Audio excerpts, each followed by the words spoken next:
A veces, entre peor tratan los padres a los hijos, más parece que los hijos quieren agradarles.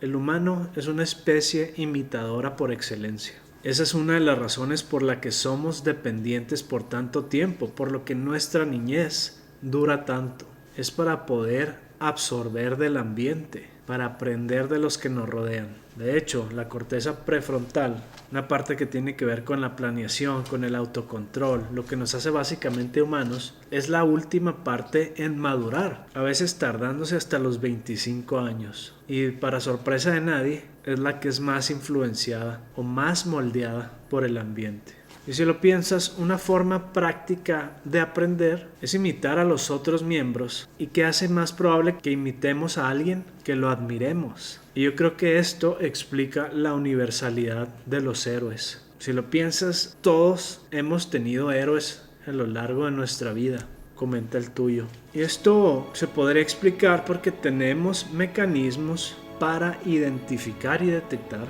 miembros exitosos de la tribu, que tienen estatus, que tienen recursos, etc. Y que si los imitamos quizá podamos conseguirlo nosotros también. Y esto también explica por qué conforme envejecemos vamos dejando de tener héroes. Es algo triste, ya no tiene sentido, porque ya no tenemos esperanza. No se crean, porque ya debemos estar consolidados y debemos haber tenido la oportunidad de experimentar con diferentes conductas, con diferentes modelos y haber forjado nuestra identidad. No quiere decir que dejemos de admirar, simplemente ya no idolatramos. ¿Y quiénes son los primeros héroes? Yo sí recuerdo cuando mi papá era mi héroe. Mi papá no se podía equivocar, todo sabía. Te vas haciendo viejo y te vas dando cuenta que quizá hay algunos temas que no domina. Y no quiere decir que lo tengas que dejar de admirar. Salvo en casos como en la película de Tenemos que hablar de Kevin, que no quería a la mamá, los primeros héroes son el papá o la mamá. Y esto es porque es funcional, porque son el primer modelo que vemos. Probablemente tenga que ver con el imprinting, como los patitos cuando salen del huevo y ven a la mamá y la siguen, etc. Y estamos programados para imitar. Ahí vemos al niño que quiere ponerse el reloj de papá. Además de que es útil aprender de ellos, porque ellos ya han sobrevivido, también son los que nos traen la seguridad. Y si no nos quieren, muy probablemente no pasemos a la siguiente generación. Por lo que es importante querer agradarles, intentar agradarles. Y por eso un niño siempre quiere quedar bien con sus papás. Lamentablemente se refleja muchas veces en esos casos que vemos donde los padres maltratan, desprecian, ignoran y el niño cada vez los quiere más, los persigue más, intenta agradarles más. Saco buenas calificaciones o soy muy bueno o ayudo en la casa simplemente para ser ignorados. Por el otro lado, a veces vemos esos niños mimados, chiples, chiqueados, que parecen no apreciar, no sienten ese miedo de perder a la fuente de protección, de cuidado. Entonces en estos niños ignorados, maltratados, se crea un tipo de disonancia cognitiva. Si estoy actuando de esta forma para agradar, quiere decir que los quiero. Obviamente esto es inconsciente, como algo que se llama el efecto Franklin. Tendemos a pensar que si damos regalos les vamos a agradar, pero muchas veces el que da el regalo termina apreciando más a la persona, porque dice, si le estoy dando es porque la quiero, porque me gusta o lo que sea. Y es algo similar a lo que pasa en las relaciones románticas. A veces, entre más te desprecian, sí, te hablo a ti, uno más enamorado se siente. Y más se humilla, más se esfuerza por ser agradable, por ser querido.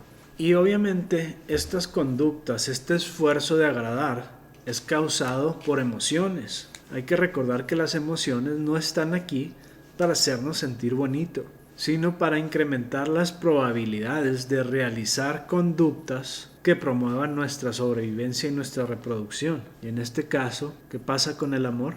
Bueno, el amor hace más probable que hagas conductas que promuevan la conexión, el acercamiento, el apego con los padres, por lo que te motiva a actuar de forma cariñosa o hacer cosas por ellos. Y tiene sentido que la evolución detecte el estrés de la negligencia y quizá le meta un turbo al amor. ¿Para qué? Para que motive a hacer conductas que quizá logren saltar esta barda del desprecio y los niños se esfuerzan demasiado. Y esto puede sonar un poco incómodo, quizá no nos guste escucharlo, pero si lo piensas, en realidad lo importante no es tanto lo que sientes, sino cómo actúas.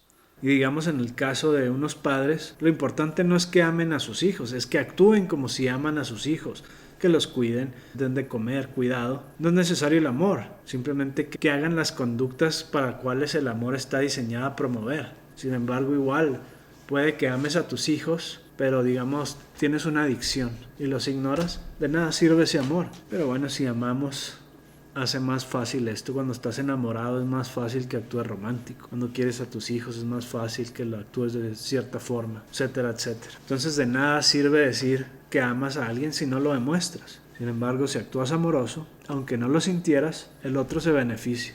Por lo que esto es muy triste en realidad. Yo me considero una persona difícil de conmover. Sin embargo, en el documental ese The Trials of Gabriel Fernández, creo que así se llama, pero aquí se los pongo. Cuando sale una foto, salen contando de que iba a ser Día de las Madres y le toman una foto muy feliz con el regalo que le hizo a su mamá y luego el pelo así arrancado y quemaduras de cigarro. Y de todos modos, él emocionado porque le iba a dar un regalo a su mamá. Ahorita eso sí me rompió. Y ese es ese ejemplo de esta tragedia, del amor del hijo, a pesar de este abuso extremo que sufrió de parte de su mamá y del amante. De hecho, me hizo desear que el infierno sea un lugar real. El punto es que en nuestra historia la sobrevivencia nunca fue garantizada. De la misma forma, el cuidado de los padres no estaba asegurado. Todo era un cálculo.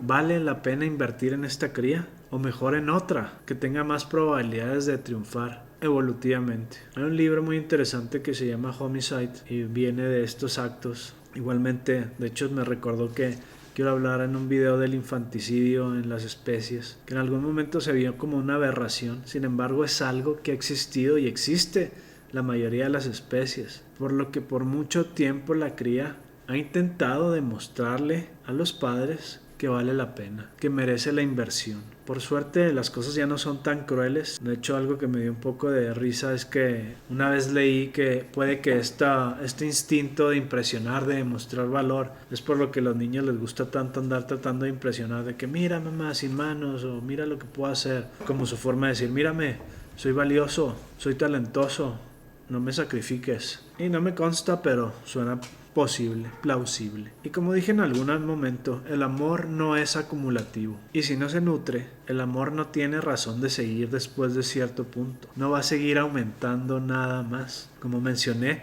tiene ciertas funciones. Y cuando dejan de ser útiles esas funciones, se puede evaporar, se puede extinguir. Cuando ya el niño alcanza cierta edad, que ya no es dependiente, este amor es inútil y mejor se pasa a otros individuos, a los propios hijos, a las parejas. Si fuera acumulativo y nunca se acabara y solo fuera aumentando, querríamos mucho más a los papás conforme crecíamos y no tendría sentido que quisiéramos más a nuestros hijos al momento que nacieron, que no hemos convivido nada con ellos, que a nuestros hermanos o a nuestros papás. Es un gran ejemplo de la función, de las prioridades del amor, de la jerarquía. Y no quiere decir que no van a querer a los papás cuando uno crece. Sin embargo, si tu padre, si tu madre te ignoraron, te maltrataron por la mayoría de tu niñez, llega un momento en el que se apaga y decides no lo necesito. No hay agradecimiento, no hay reciprocidad. Mejor me alejo. ¿Para qué desperdiciar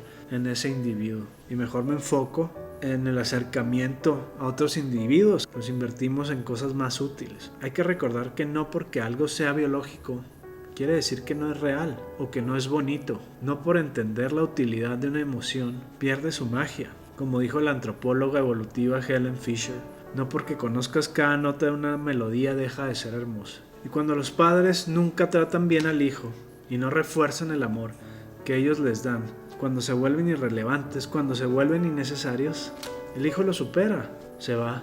A veces por resentimiento, a veces por necesidad, a veces porque es lo más útil. Un hijo adulto no tiene necesidad de sentir amor hacia un padre. Quizá esto explique a veces también por qué los padres ya más grandes empiezan a querer reconectar, empiezan a cambiar las jerarquías, las necesidades. Y obviamente cada caso es diferente, pero creo que es mucho más probable que en estos casos el padre haya tenido más peso en la separación. Este fue un enfoque más biológico. Si les interesa un enfoque más psicológico, coméntenlo, suscríbanse.